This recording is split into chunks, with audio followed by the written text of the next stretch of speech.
start in a few minutes. Thank you so much. Okay, we're going to start in 1 minute, so I invite you all to come to your chairs just to start.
Muy buenas tardes y bienvenidos a la última sesión del día de hoy sobre el futuro de la economía creativa.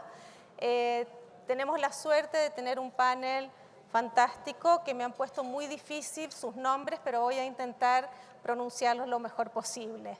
Esta sesión se enfocará, por supuesto, en las industrias creativas, que como ya hemos escuchado durante el día, su crecimiento ha sido muy acelerado y esto ha generado múltiples oportunidades que hasta ahora no habían sido tocadas y eso mismo hace que requieran de políticas públicas renovadas, innovadoras, para poder enfrentar este crecimiento y dar todas las oportunidades que éstas nos pueden entregar. En este panel vamos a discutir con los ministros que nos acompañan el gran crecimiento de la industria, cómo también esta industria tiene una contribución transversal a otros sectores de la economía, pero también a otros sectores de la sociedad en términos de empleo, el impacto sobre el trabajo femenino, el comercio, el turismo, etcétera. También, ¿cuáles serán estas prioridades críticas para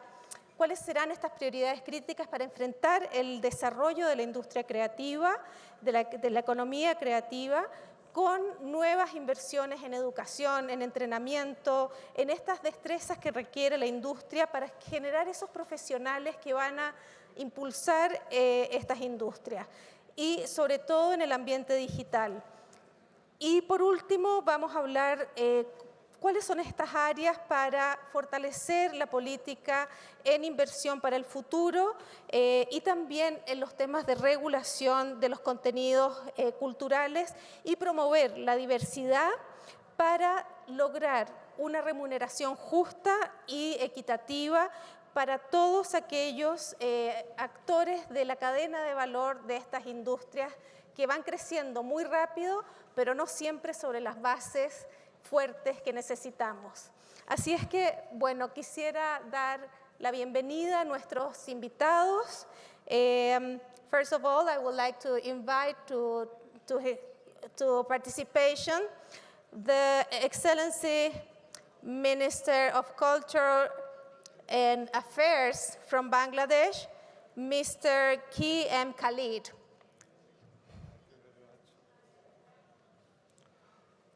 Mr. Moderator, Excellencies, distinguished colleagues, ladies and gentlemen, good afternoon.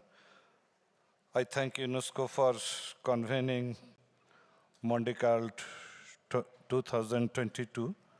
My sincere gratitude to the government of Mexico for their warm hospitality. Excellencies, the concept of creative industry is relatively new, but the value of this industry accounts for 3.10% of the global GDP.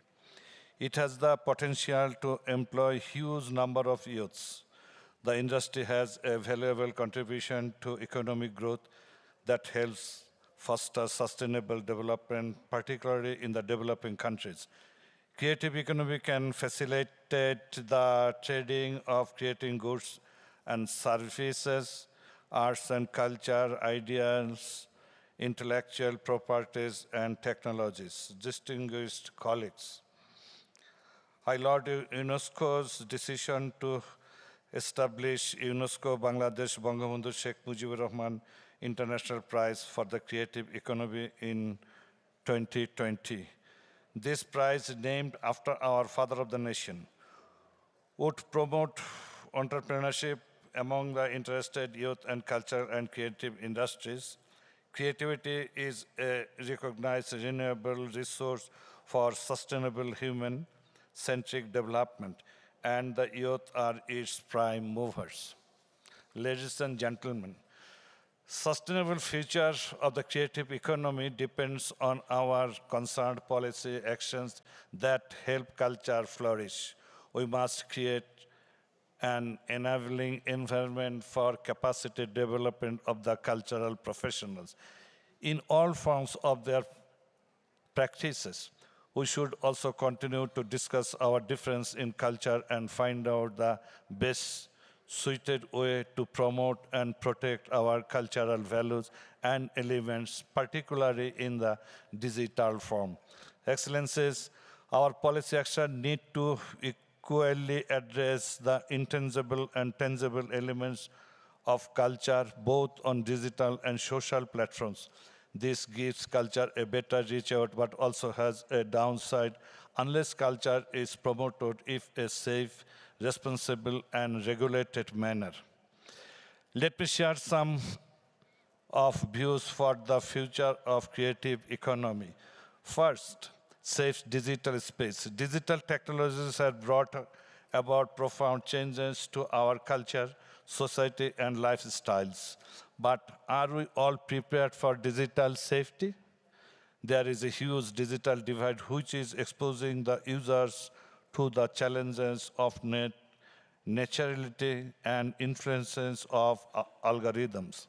Our privacy is often compromised while we access digital platforms. We must increase international cooperation to promote the protect culture contents in the digital environment. Secondly, responsible cultural practice and promotion. Cultural creativity has no boundaries. Creativity should not pose any threat to the original form of culture. We must respect the inherent sanctity of cultural values. We need to promote cultural awareness in the academic institutions to prepare our future generations which the appropriate values to respect the culture of others. We must remember the responsible cultural promotion is much more important than the monetization. Without respect to others' culture, there will be no peace in the world. Sorry, I need sometimes. And finally, regulated trading of creative contents.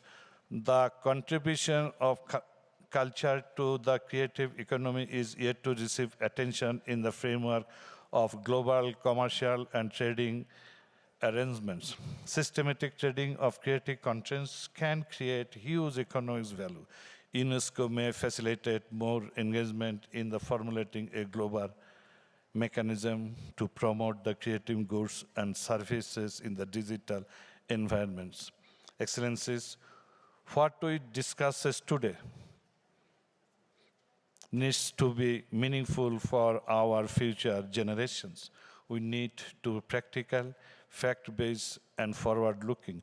We should engage the youth who are the flag bearers of the future of creative economy.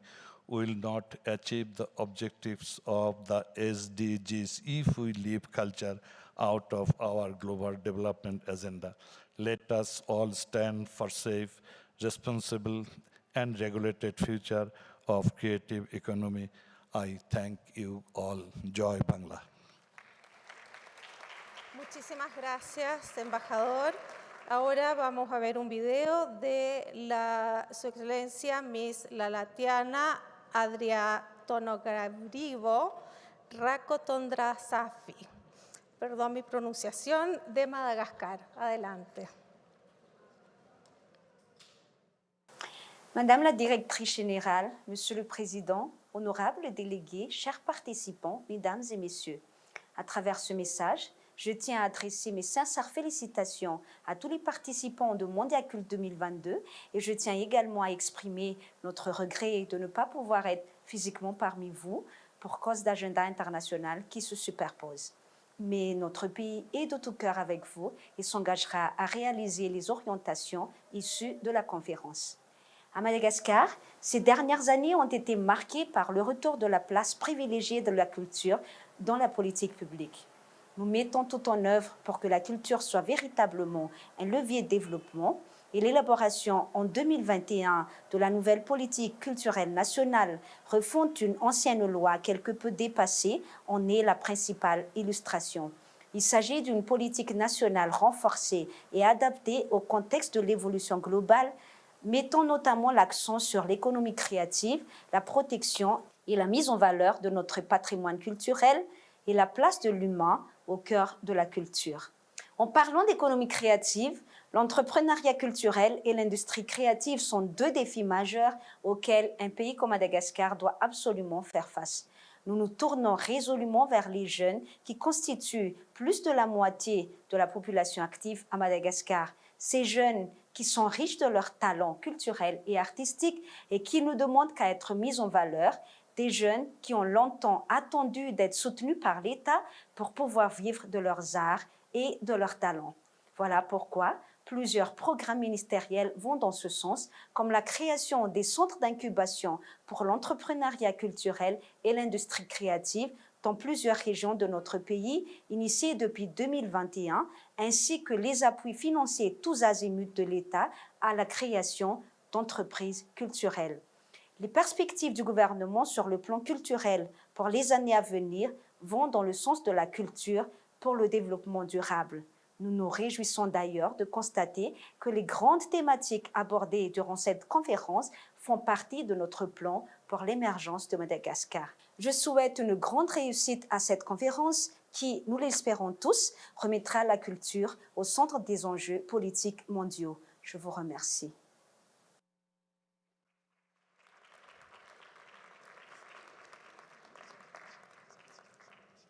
Muchísimas gracias a la ministra de Madagascar.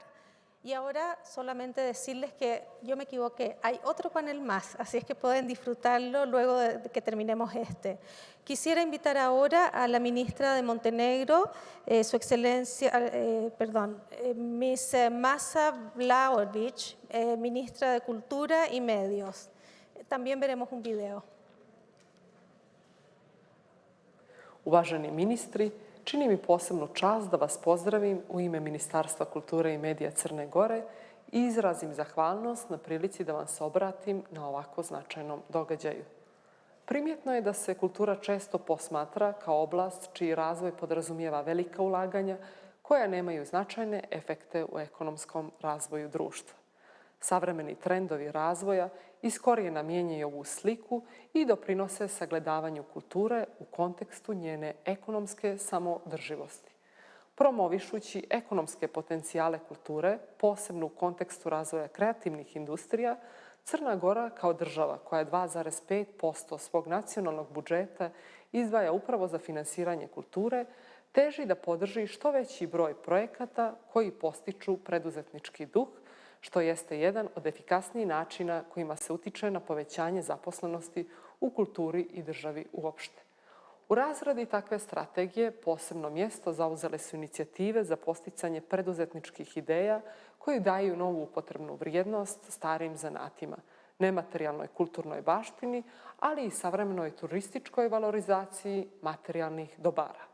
U tom kontekstu, Ministarstvo kulture i medija na godišnjem nivou sufinansira projekte u oblasti razvoja kreativnih industrija, stavljajući akcenat na arhitekturu, dizajn, digitalne umjetnosti, uspostavljanje ICT proizvoda, ali i izdavaštvo i kreativnu upotrebu starih zanata.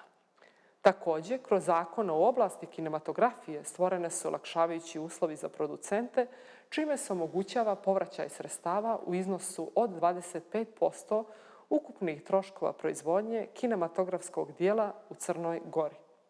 Kada govorimo o ekonomskoj valorizaciji kulture, nezaobilazna tema je i razvoj kulturnog turizma, koji za Crnu Goru, kao državu čija se privreda u najvećem dijelu oslanja upravo na djelatnosti turizma, ima poseban značaj. Kulturna dobra Crne Gore uglavnom se nalaze na atraktivnim lokacijama koje ih čine pogodnim za investiranje. Sve veća tražnja za takvim lokalitetima dodatna su motivacija za kreiranje funkcionalnijih i obostrano korisnih odnosa između kapitala i kulture.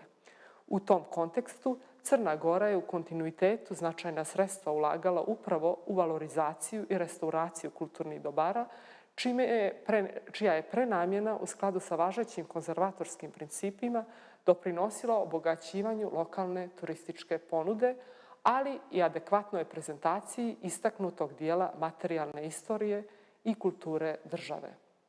Na kraju, koristim priliku da se zahvalim na pozivu koji mi je omogućio da dam doprinos u afirmaciji ove za crnogorsku baštinu i kulturu izuzetno značajne teme, uvjerena da će naše današnje okupljanje dati neophodan posticaj osnaživanju i jačanju kulturnih politika širom svijeta. Muchísimas gracias, ministra. Y ahora tenemos la oportunidad de conversar, de escuchar a su excelencia, Mr. Ado M. Yahusa, quien es el ministro de Cultura de Nigeria.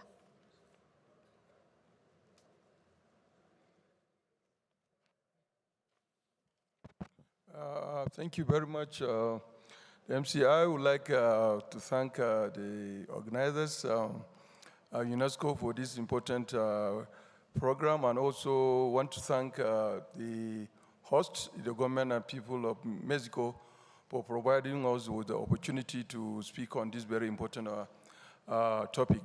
I also want to extend the apology of my minister for his inability to be around.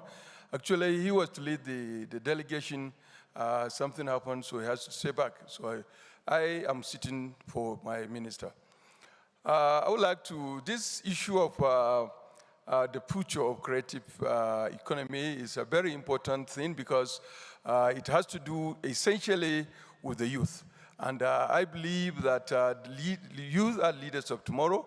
And because of this, we need to pay attention because culture itself is about life, it's about everybody, but the youth are central to this. And in our own case in Nigeria, we realized that, and the government in the first instance last year had to create a Ministry of Communication and Digital Economy. And of course, yes, as a corollary to that, they back up with that with the Bank of Industry in Nigeria. And what they do, they realize that the diversity of the country in terms of cultures, in terms of religion, in terms of this, these are things that are assets. These are cultural assets and cultural resources that are very important to development. And we need to situate, our cultural assets, our cultural resources within the context, of the growing population we have. We have over 200 million population, and majority of them are youth. And of course, yes, most people may be aware that we have a very vibrant film industry in Nigeria. Of course, yes, the film, the music industry, and which I think that both of them are virtually the best and the largest in African continent. And because of that, the government feels that there's need for support so that the youth will be able to create value so that they will be able to link this to the issue of economic development and peace and unity.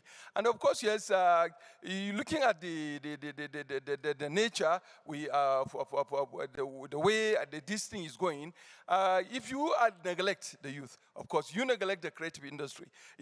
Definitely the level of unemployment that you're going to witness is going to be great. Like in the case of our country, the government cannot provide government job. The private sector may not be able to absorb the number of thousands of youth coming out and graduates coming out from universities, polytechnics and all that. The only thing is to think outside the box, to put a lot of encouragement in terms of, this creative economy, creative industries and all what have you. And that's why you have a situation whereby in the educational sector today, we give emphasis on skill acquisition, not this formal education, because you can come out without any skill. Definitely, you may not get a job. So you need to have that kind of skill. So you need to have the mental ability to think outside the box so that you can create a lot of opportunity for economic development, for youth employment, for of course, peace and development. And of course, yes, the impact of COVID-19, it did a lot. Of course, yes, it has its own negative aspect in terms of all the negative things that happen, but really, in terms of thinking outside the box, it pushed both the government and the population and the youth to think outside the normal parameters, for economic engagement and economic development. And I think Nigeria in this line has succeeded in many. And of course, yes, if you look at, even in terms of the way this comedy thing, in occasions and all that, it has become an industry. In terms of GDP, in terms of contribution to the economy and the society is so huge, is so enormous. So I would say that definitely this is an ongoing thing. And I think the government is aware of the importance, the people are aware of the importance, and it's using and mobilizing the huge advantage population we have in our country towards achieving this very important. So ultimately, lastly, I think the future of a creative economy in Nigeria is very bright and very essential to the development of this country, our country and the nation, and of course the world at large. Thank you. Muchísimas gracias, señor Yahusa, por esta intervención a nombre de su ministro. A continuación tendremos el video de Su Excelencia, el ministro de Recursos Humanos, Cultura, Turismo y Desarrollo de Palau, Su Excelencia, el señor Nyirabelas Mechul. Honorable ministers, policymakers, government, non-government organizations, and stakeholders, distinguished delegates, Ali from Palau. On behalf of the Ministry of Human Resources, Culture, Tourism and Development of the Republic of Palau, I would like to take this opportunity to thank those involved in the planning and organization of the Mondiacult 2022 for bringing us together to discuss and exchange information on a critically important area of sustainable development and building block of social stability, cohesion, and prosperity, our culture. Our country has made efforts in bringing the culture agenda into Palau's development plans. The expansion and enhancement of the Bureau of Historical and Cultural Preservation and the Palau National Museum was authorized by the Historic Preservation Act of 1978. To this day, these agencies provide oversight and management of Palau's tangible and intangible cultural heritage by ensuring the protection and preservation of our cultural properties. They also work together to regulate, monitor, and promote activities related to cultural research, historical preservation of sites, and the development of cultural and creative arts. In September 2021, the Palau National Museum, through UNESCO, have made efforts to enable and strengthen the creative industries in Palau by mobilizing local musicians, painters, carvers, weavers, and potters. Through this effort, it was clearly seen that creative arts are in need of a platform to exchange information and share knowledge in their specific craft and artistic creations.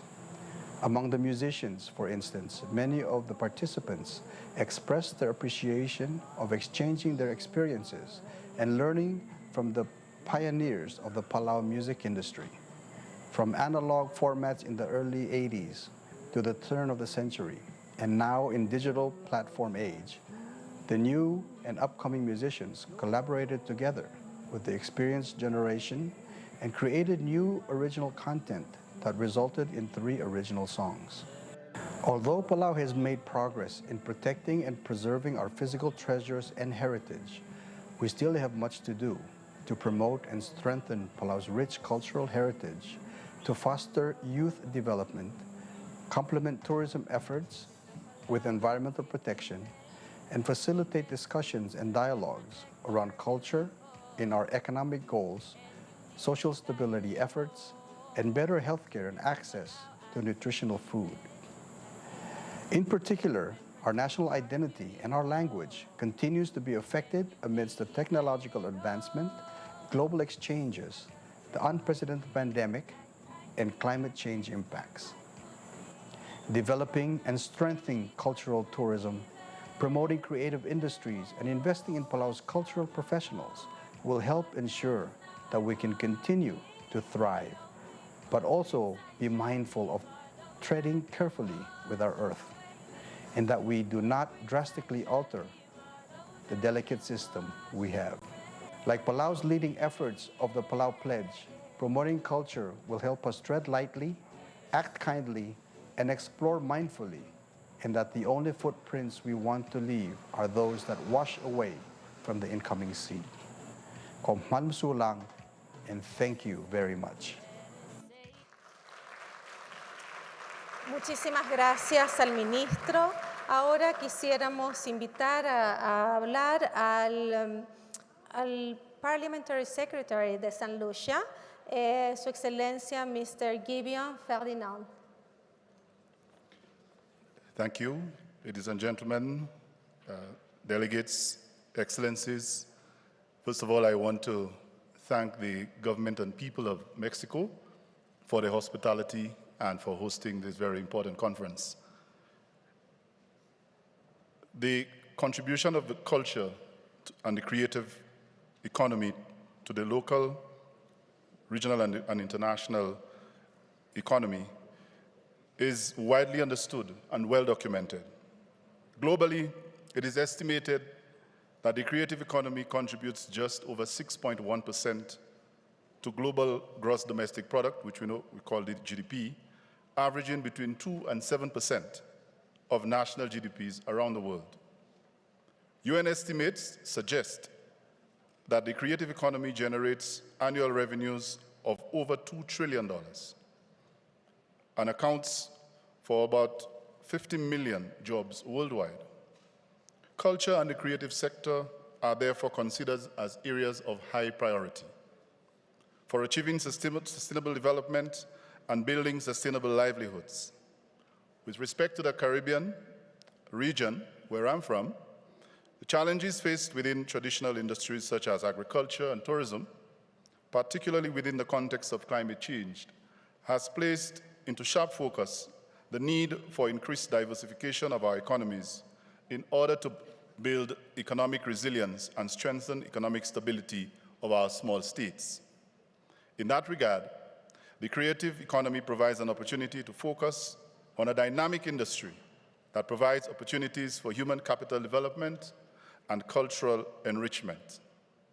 The creative economy also provides an opportunity for greater synergies between industries, key industries such as tourism and agriculture.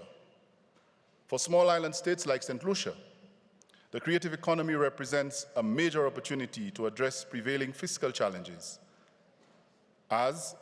such as high levels of unemployment, particularly among youth. We believe that the development of a creative economy should be conceptualized with due regard for sustainable livelihoods through self-expression. It is therefore critical to incentivize the sectors or entities that seek to grow the creative economy. In the case of the government of St. Lucia, and I can relate to this as my direct experience, the concept of the youth economy has been introduced. The necessary legislative framework has been developed, and the Youth Economy Agency has been established to help convert skills into businesses and hobbies into entrepreneurship.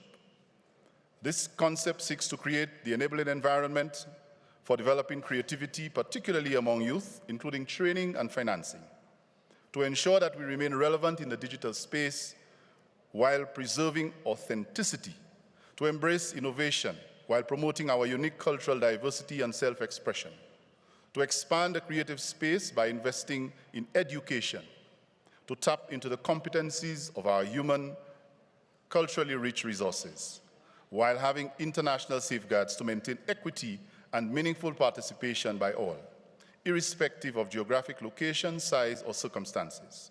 We believe that UNESCO must position itself to support such initiatives which target specific needs of the member states. We acknowledge a critical step in harnessing the full potential of the creative economy and a revision of the existing cultural policies. However, we must emphasize that cultural policies of necessity must be coupled with concrete support for building capacity within the development of this sector. St. Lucia continues to advocate for an approach with strong focus on implementation as well as direct meaning on the impact on the ground. The provision of technical assistance and building capacity of member states and stakeholders remains of paramount importance to harness the tremendous potential of the creative economy. Ladies and gentlemen, it is important for us to stress that UNESCO should continue to support the implementation of concrete actions with direct impact on the development of the agendas of the member states, with particular focus of the needs of small island developing states like ours. I thank you. Muchísimas gracias, embajador. Y ahora vamos a escuchar a la directora de la División de Cultura de Tonga, la señora Pulupaki Asibuliukatapu Moala Ika. Muchísimas gracias. Excellencies, distinguished delegates, ladies and gentlemen, Maloi Lele, I warmly greet you all. I deliver this statement on behalf of the government of the Kingdom of Tonga.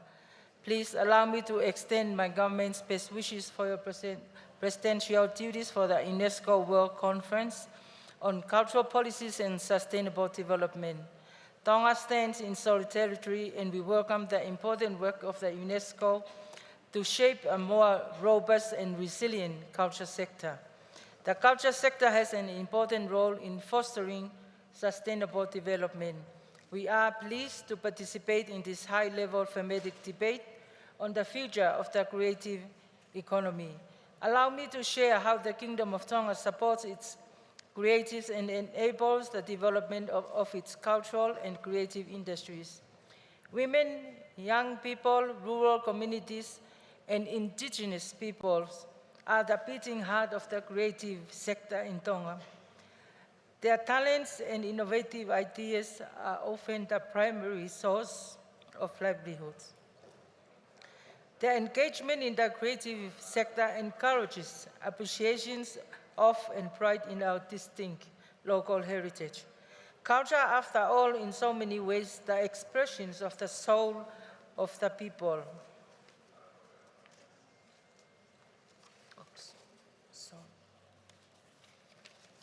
The creativity, the knowledge of age-old traditions and skills, the awareness they bring to Tongan culture sparks greater interest and investment in the safeguarding of our tangible and living heritage.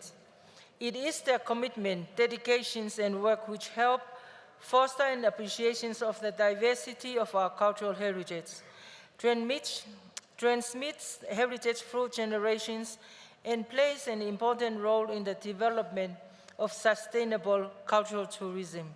In the Kingdom of Tonga, we often see how a young artist creates a living for themselves using locally available materials, the coconut fibers, to weave our traditional attire, the katoalu, fine and noble basket, fans, traditional dance costumes, and other products deeply rooted in our culture.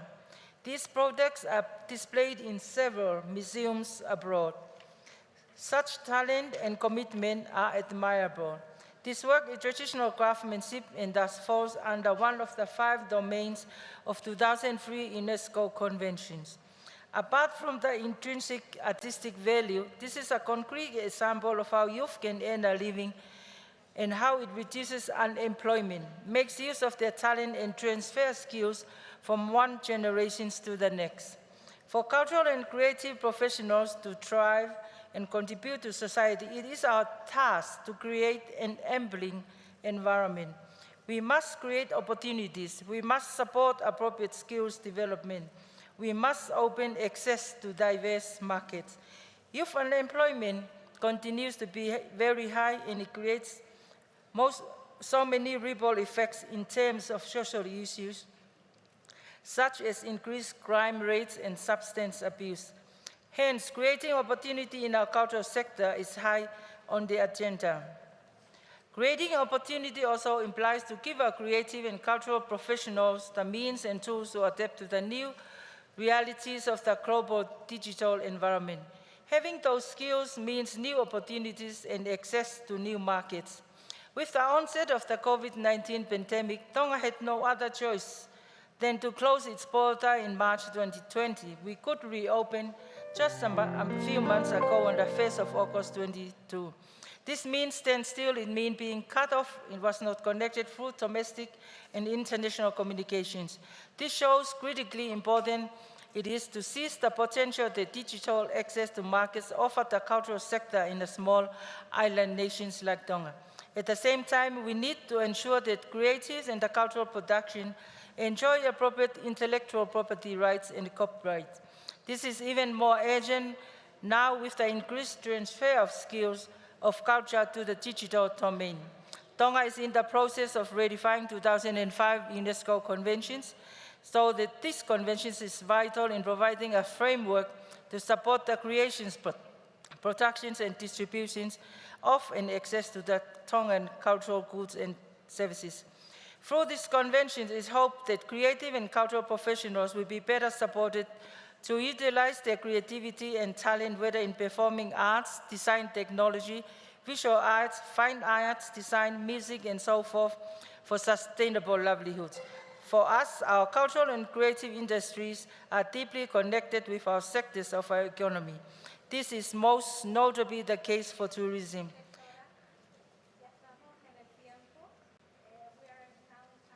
So if you can close quickly, Yeah. Thank you. Yeah. To conclude, culture is not a luxury. Culture is a must. It's about a people's soul, and Tonga recognizes the fundamental and transformative role of culture in maintaining peace and building inclusive and sustainable future.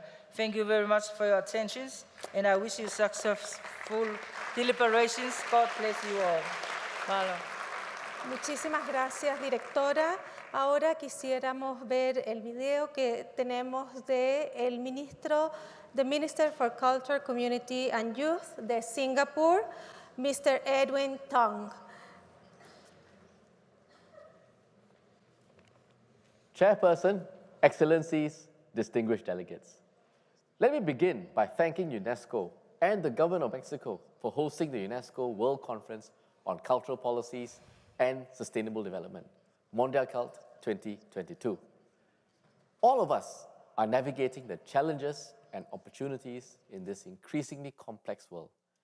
This conference provides a valuable and timely opportunity to discuss cultural policy priorities, share best practices, and also deepen global cultural cooperation. Singapore recognizes the synergies between the cultural and creative sectors in contributing to economic growth. Together, these sectors have the strong potential to generate good jobs and livelihoods for our people.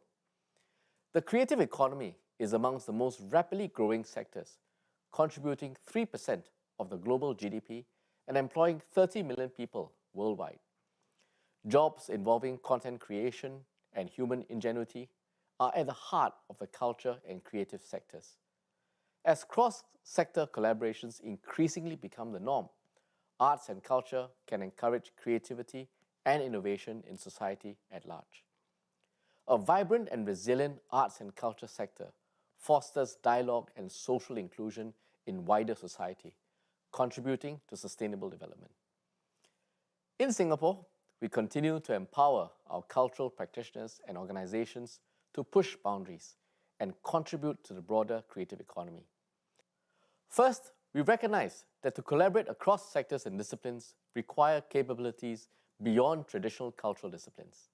To do this, we support our cultural practitioners through training and education to build up skills in new and emerging areas such as e-pedagogy, commercialization, and also intellectual property law. We're also working with industry partners to ensure better protection and working conditions, especially for self-employed persons. Second, we cultivate opportunities for our cultural practitioners and organizations to forge partnerships across diverse industries to reap new synergies. For example, we piloted a scheme called Craft and Design, which paired traditional craft practitioners with designers to co-create innovative products, drawing on both contemporary design and traditional craft. Through grants, we support cultural organizations in transforming their operations to engage new and existing audiences, improve productivity and organizational effectiveness, and also complement existing revenue streams.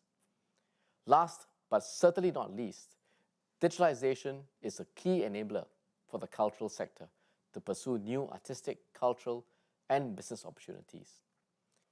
Earlier this year, we launched the Arts and Culture Digital Roadmap, a framework to guide our cultural organizations and practitioners in the adoption of digital solutions.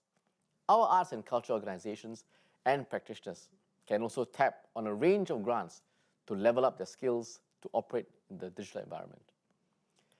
Singapore agrees that further cooperation and exchanges will strengthen national and international policy frameworks, allowing us to fully realize the potential of synergies between the cultural and creative sectors. Singapore has benefited tremendously from the sharing of experiences and best practices by our friends, particularly at international platforms such as UNESCO. We hope that we've also been able to contribute to these engagements. Singapore will be happy to work with our partners here today on new and exciting opportunities to collectively reap the benefits of the creative economy. Thank you.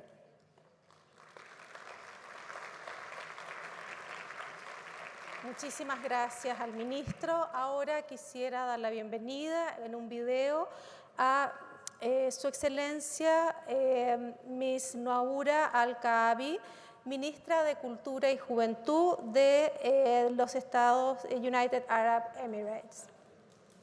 Adelante.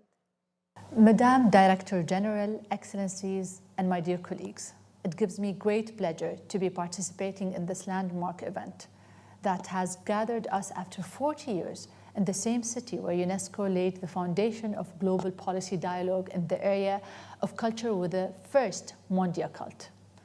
One can only be moved by the symbolism of returning here after 4 decades in a very different context. To say that the world around us has changed in this time would be an understatement, with unprecedented digital, cultural, socio-economic, and political shifts. The UAE has recognized the growing power of the cultural and creative industries within the wider economy, as well as its vulnerability to unpredictable events.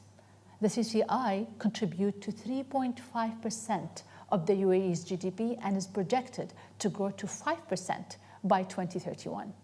Within this context, we have moved quickly to adapt our strategy and policy work in this area accordingly, both on a federal and local level.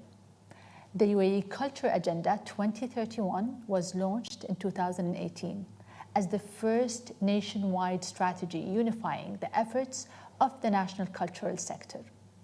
The COVID-19 pandemic evidently had profound impact on the CCI sector, but in the UAE, we sought to turn difficulty into opportunity. We learned that culture and creativity cannot be paused. We had to create a new normal and protect the livelihoods of the CCI community. We had to reshape our responses as policymakers. We launched the National Creative Relief Fund to mitigate the pandemic's financial impact by offering relief packages to creative practitioners and SMEs.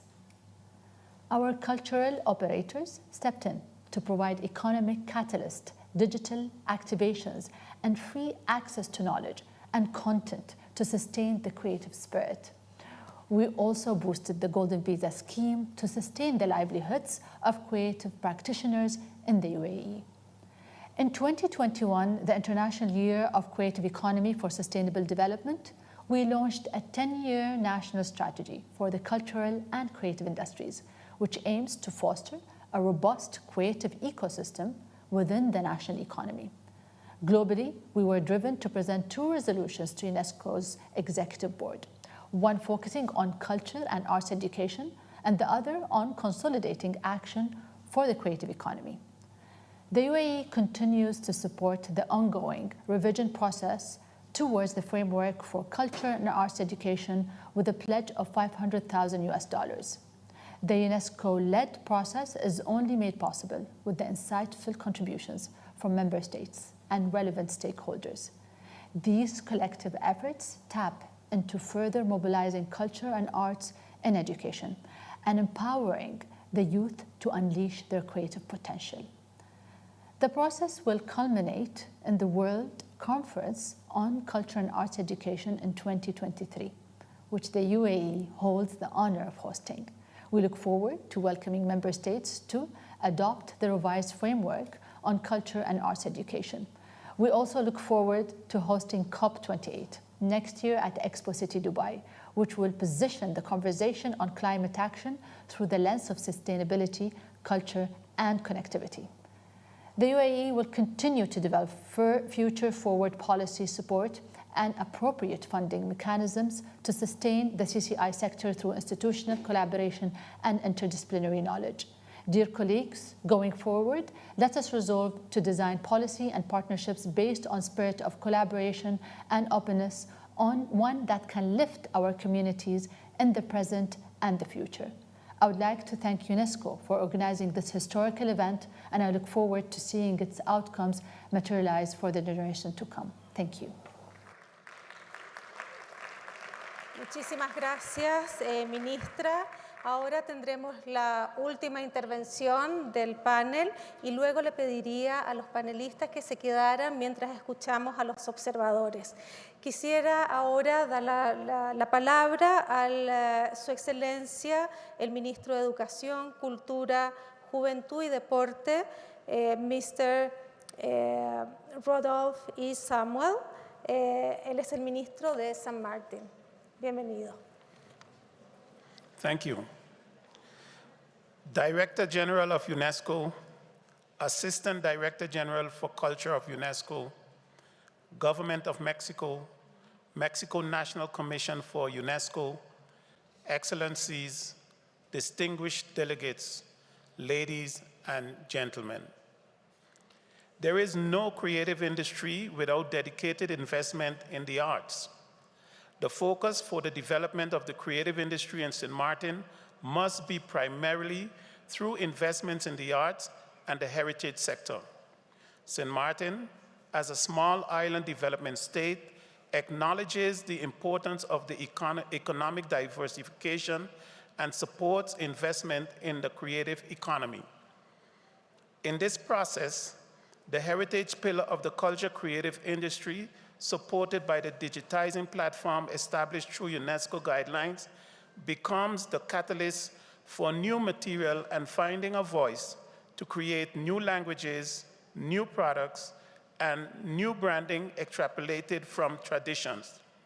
As such, the government of St. Martin declares its continued support and is determined to foster the development of sustainable cultural and creative sectors to support the creative economy by the implementation of the UNESCO 2005 Convention and the UNESCO 1980 recommendation.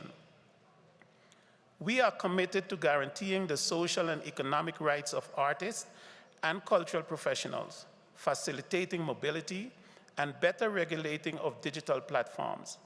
St. Martin is also committed to engaging artists and cultural professionals in participatory dialogues by establishing an artist guild as a way to begin creative industry mapping and artist professional development.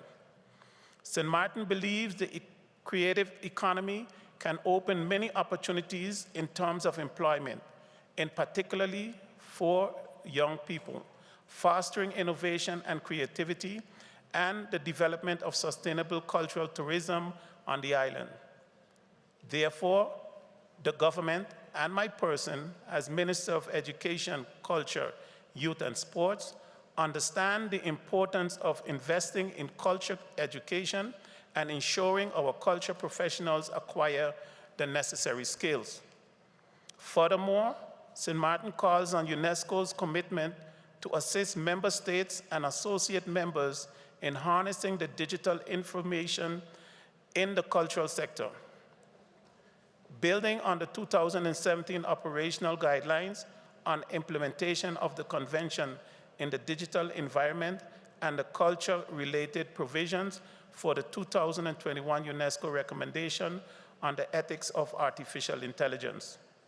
St. Martin, in collaboration with its brothers and sisters in the Caribbean, is dedicated to creating and promoting, through its platform of Culture Confidence, a culture creative industry that harnesses the intelligence of its forefathers and founding mothers.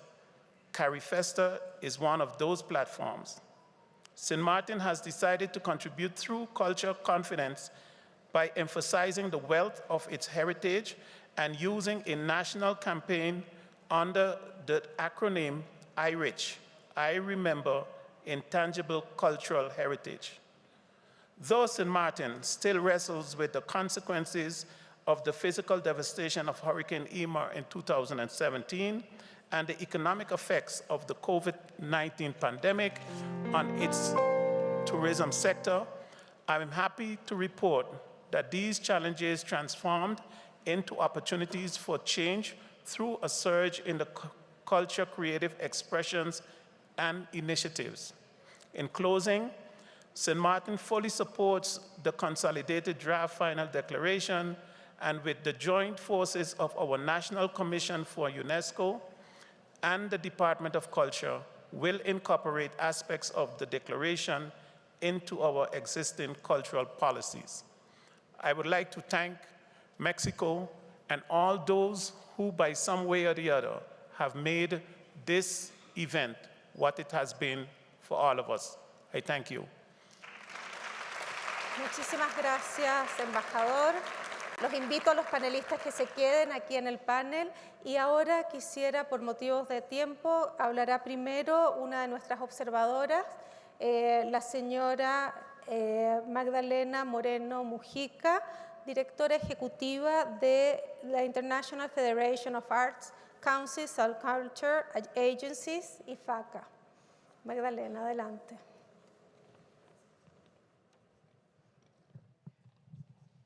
Muchas gracias. Thank you very much. I will speak in English. On behalf of IFICA, the International Federation of Arts Councils, Ministries of Culture and Culture Agencies from across 70 countries from around the world, I celebrate the unique opportunity that the Ministry of Culture of Mexico and UNESCO has provided us with. I would like to make 2 points on this subject that we have been called for to respond to, the future of creative economy. Number 1, we cannot have a creative economy without tangible recognition of the cultural and creative workforce. We must move away from deficit models. What do we mean by deficit models? Absence or weakening of its social value beyond the economic value. We must also move away from continued invisibility of the cultural workforce not being considered as labor.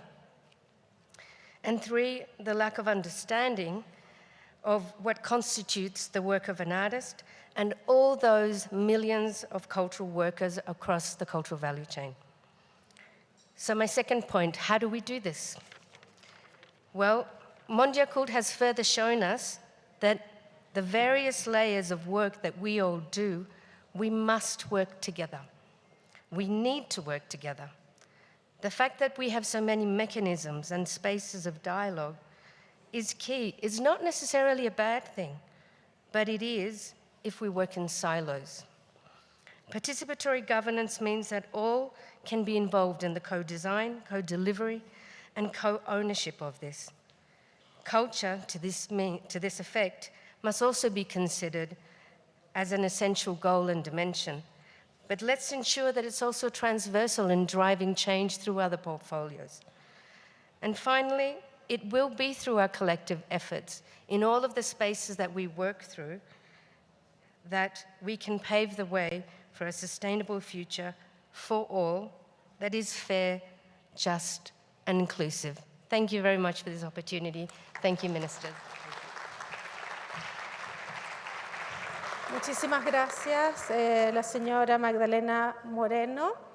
Ahora quisiera invitar a la señora Amelia María Machine, vicepresidenta de Arterial Network.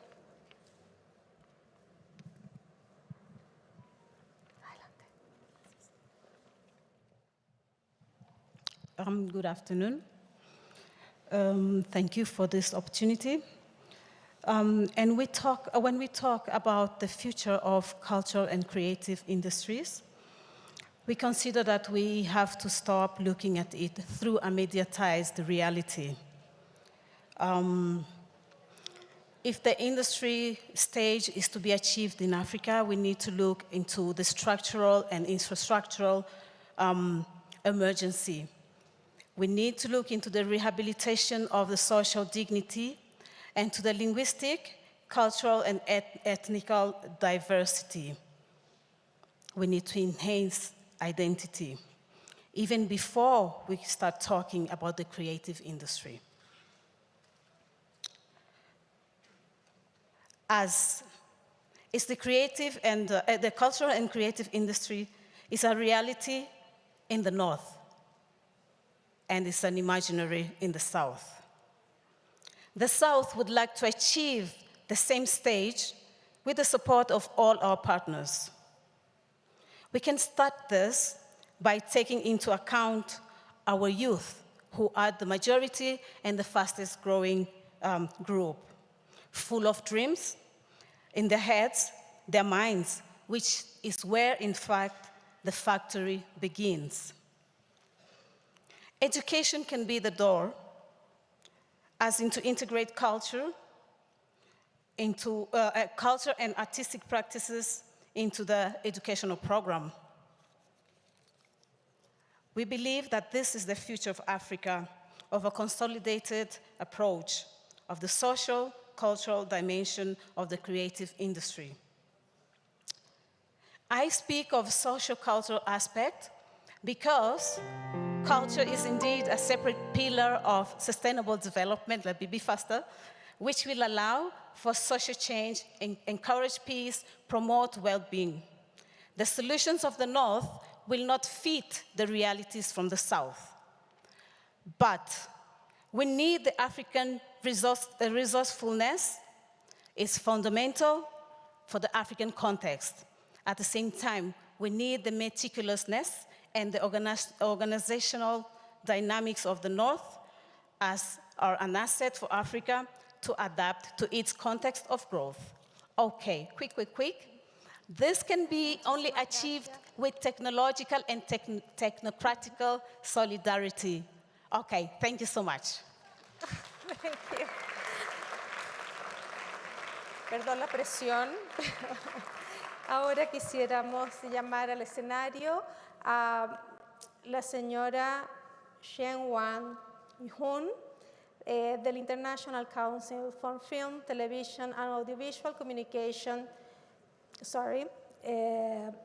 She is the Deputy Director of the Platform Creativity and Innovation, PCI, CICT, ICFT, Youth Branch, and CICT, ICFT Secretariat Representative.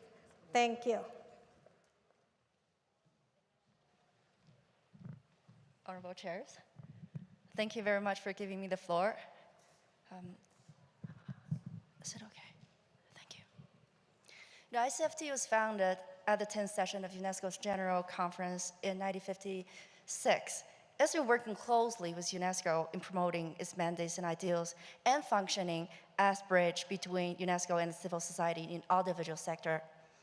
We've launched PCI during the pandemic as a youth branch dedicating to empowering and inspiring young people while expanding our support to other cultural and creative fields. Well, according to our work experience in recent years, I would like to highlight one point related to the future of creative economy. That means interdisciplinarity. The creative economy is the most dynamic sector of the global economy, which needs dynamic forces. It requires a constant stream of intellectual inventions and supports. Artists and cultural professionals are essential contributors to the creative economy. More and more of them are drawing inspirations from other different fields to generate new possibilities, such as from sports, science, agriculture, and also from social issues like climate change, like gender equalities. Interdisciplinary collaborations are not new, but an inevitable trend in the future. Meanwhile, interdisciplinary education will become a key factor that help artists and cultural professionals, especially young people, understand and make connections across a diverse array of knowledge and skills. UNESCO has done a lot of work that nurtures creativity, like 2005 Convention, Creative Cities Network, Resilient Art, Arts Education Project. If we could have more support to facilitate interdisciplinary collaborations and education for artists and culture professionals all over the world, it would be not only build a more inclusive culture and creative ecosystem, but also foster a mutual understanding of culture of peace. Regarding audiovisual as a springboard, we're about to launch an interdisciplinary program that creates interactions and collaborations between art, culture, and different areas through creative innovation and innovative process. ICFT and PCI would be pleased to strengthen our work with our member states, international organizations, NGOs, institutions, and also private sectors to support creative economy. Thank you very much for your kind attention. We look forward to discussing with you. Thank you. Muchísimas gracias a todos los participantes, a ustedes, la audiencia, por participar en este panel. Como estamos tan apretados de tiempo, creo que no voy a rematar con palabras finales, solo agradecer a los ministros, ministras que estuvieron presentes en este panel e invitarlos al siguiente panel que será sobre el mismo tema y nuevos invitados. Muchísimas gracias.